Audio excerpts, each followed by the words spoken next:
Bullard, Whitehouse, and Lindale, three of the top East Texas towns, but which one actually fits you? As always, thanks for checking out our newest video here on living in Tyler, Texas. If you haven't already, make sure you subscribe to our channel. That way you get notified of all of our newest videos right when they come out. Additionally, we want to remind you about our Facebook group, Moving to East Texas. It's a great resource for you to connect with other people who have made the move or are thinking about making a move to East Texas. We also want to let you know that we want to be your friend in real estate. If you're thinking about making a move to East Texas or Tyler or the surrounding areas, we would love to be a resource to help make East Texas your home. Now, when I talk to a lot of people making a move to East Texas, these three towns tend to highlight the areas that they are most focused on for a lot of different reasons. Primarily, they all rate very well in the school rankings, and that's what, a lot of the families and people like that are moving here are very focused on. But in today's video, we're going to look at a lot of very specific data in terms of population demographics, proximity to Tyler, spots that you're going to want to travel for work, lifestyle, amenities, all that kind of stuff. We're going to look at housing price, crime and safety ratings, and a whole lot of other factors that will help kind of give you a clearer picture on which town may be best for you. All right, so some general statistics that we're going to look at that don't necessarily have a ranking, but it gives you a sense of the town and things like that, because these things may be more important to different people. But the first we're going to look at is the population size. So first up, we've got Bullard, Texas, with a population of about 5,000 people, up from the 2020 census, with an average 4.4% growth, which is the highest among the three. But it's also the lowest total population of people as it sits right now. Whitehouse, Texas has the biggest population at 9,800 people, but also the slowest growth at 1.7% annually. And then right there in the middle is going to be Lindale, Texas, with 7,200 people with a 3.3% average population growth. All right, so looking at the average income, total household income in these three cities, we're going to go through those. Bullard comes in at number one with $110,000 to $120,000 median household income. Whitehouse is going to come in at the bottom with a median household income somewhere between $73,000 and $80,000. And then right in the middle is going to be Lindale with an average median income somewhere between $80,000 to $85,000. All right, so looking at the population ages kind of gives us a sense of who lives in that community. So there was a bigger breakdown of total number of demographics from like 0 to 7, 8 to 17, 18 to 24, et cetera, et cetera. So we're going to do it a little bit simpler. We're going to go 0 to 54, which is probably going to fit most people, and it's going to kind of fit, I guess, what I would call like the family ages. And Bullard is going to have the highest percentage of people in that range from 0 to 54, and it's going to come in at 60% of the total population. Whitehouse is going to come in second at 50% in that 0 to 54, and then Lindale is going to come in third at 47% 0 to 54. So all three of these towns are probably going to have a majority of people of family age, whether you have young kids, older kids, whatever it may be.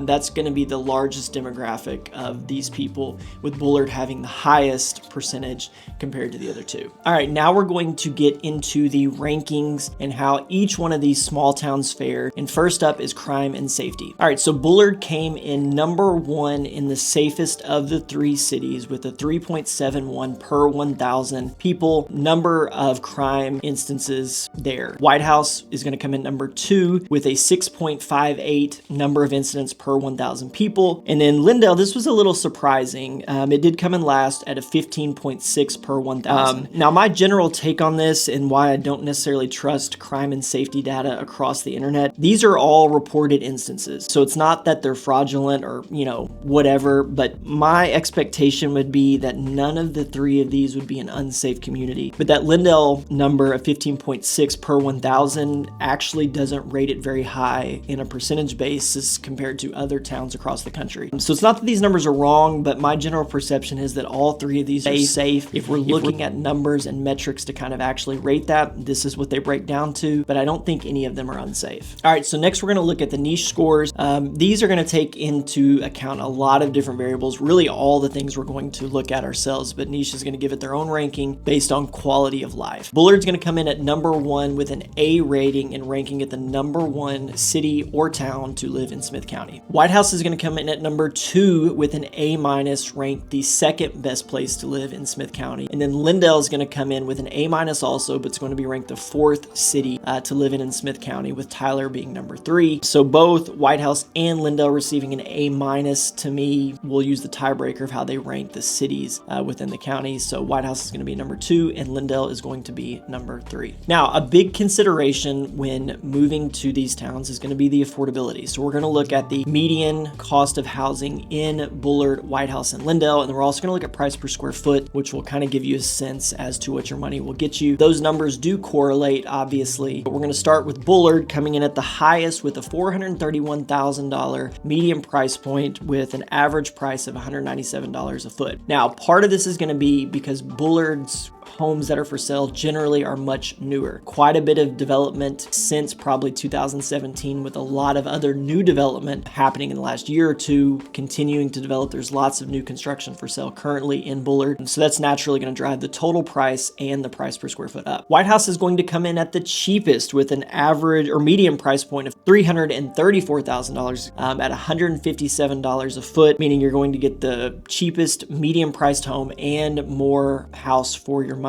So that $157 per foot compared to $197 means you're going to get a much bigger house at the same price point. Coming in at number 2 is Lindale with $346,000 median price point at $181 a foot. Lindale is kind of in between, I would say, Whitehouse and Bullard. There is lots of new development and new construction in Lindale, which is going to bring up that average price per foot quite a bit different than Whitehouse, but your median total price point is going to be less than Bullard because, one, I think they've got a lot of like entry-level starter homes under $300,000 or in that $275 to $350 range. Bullard has some of those too, but a lot more of them are going to be in that $25,000 to $3,000 square foot range, so your total price point is going to be a little bit higher. But comparing the three, Bullard's going to be the most expensive, Whitehouse the most affordable, and Lindale's going to be right in the middle. And talking about Whitehouse just very briefly, there are newer construction developments in Whitehouse, but unfortunately there's not many of them. It's kind of one-offs and things like that. We don't have too many new developments popping up in Whitehouse at the moment. All right, now we're going to talk about schools. Now, before we use these ratings, I'll tell you, we got them from Texas Tribune, which basically just pulls the state data, how they rate the schools and things like that. We looked at the district as a whole and just took the district rating to utilize, that as an overall metric, I guess, to determine which schools are best. Now, my opinion is you can have a great school experience in any school district. It's often what you make of it. There's going to be bad things with every school district. There's going to be tough kids in every area. So I don't have a strong opinion on any of these over another, but we're going to look at how the state rated them. So coming in at number 3 was Bullard. It received a B rating for the district overall. It has been an A-rated district before, but its most recent rating is a B, but it is a very desirable school despite that.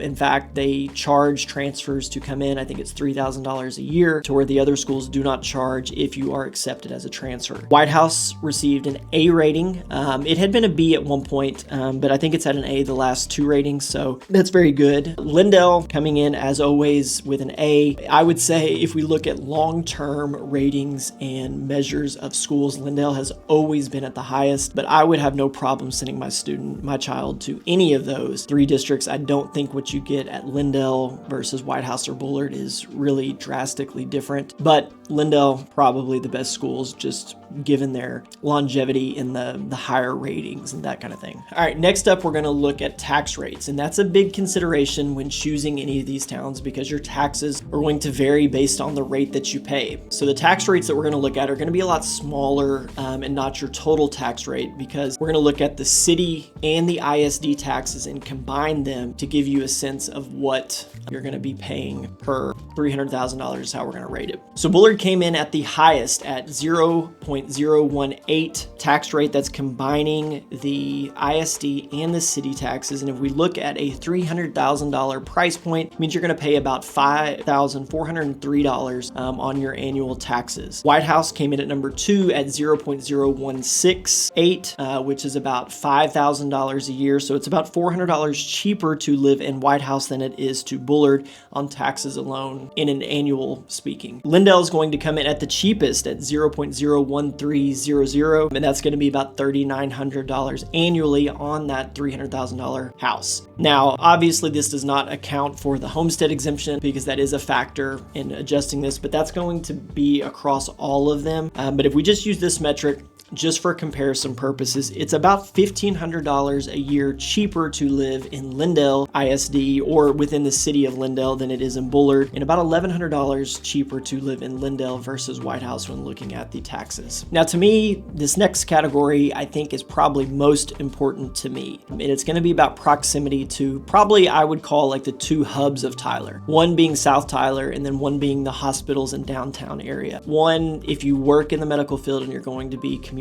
to the hospitals every day, that drive does matter. So having a shorter distance to work is great. Having a shorter distance to amenities, which is largely going to be located in central South Tyler, that's nice. It improves your quality of life just having a shorter trip to each of those. All right, so Bullard's going to come in at number 2 because we took an average based on its distance to amenities in South Tyler and to the hospitals. So Bullard to South Tyler is about 12 minutes, but it's going to be 30 minutes to the hospital. So it is a little bit further from the hospitals. It's going to be the longest to get to the hospitals if you work in the medical field and whatnot. Bullard's going to give you the longest trek. However, it is the closest to South Tyler and all those amenities, coming in, like I said, at 12 minutes. So you're going to be closer to South Tyler, but further from the hospitals. Coming in at number 1, the closest to both, or on average anyway, is Whitehouse. Whitehouse is about 14 minutes to South Tyler and the amenities, but only 20 minutes to the hospitals.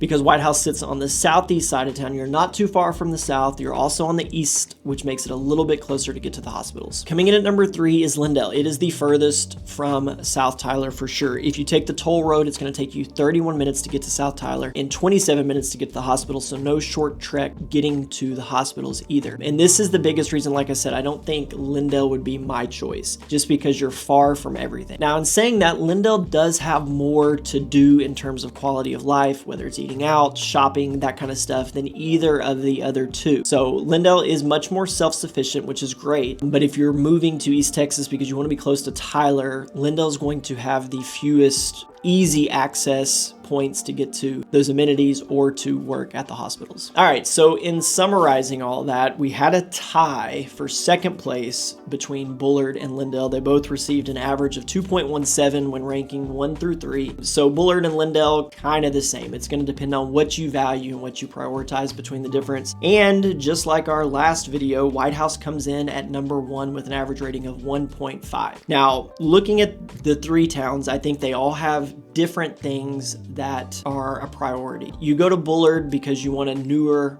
bigger house. You go to Lindale because you like the schools. You still want to maintain some of that small town feel without having to be sucked into Tyler to do everything that you want. And Whitehouse, I think, kind of middles all of that. They do still have a small town feel. You're close to South Tyler and all the amenities. And it's also the most affordable when it comes to housing. Lindale's going to have probably more options, newer construction in that entry-level price point from probably, like I said, $250 to $325, $350, something like that. You're going to have more newer options in Lindale for that, but Bullard's going to have some of that. You're just going to probably move to Bullard because you're seeking bigger housing, bigger lots, things like that. It's kind of what has been built out there. There are exceptions to that, just like anything. Whitehouse, you're going to likely get pre-owned, but you're going to get a bigger house. Fewer homes transact in Whitehouse than any of the other two, so that kind of aligns up with the population growth and things like that. Whitehouse doesn't have as many people moving there as the other two, but I think Bullard is going to give you the best access to South Tyler. Lindale's probably historically the best schools. Whitehouse kind of does all of it. So which one of those fits you? Those rankings and things like that, depending on what you prioritize in making your move to East Texas, is going to probably weigh higher, so you could actually rank those differently. I don't think you would be wrong with any of those 3 areas, but this is kind of using the system that we did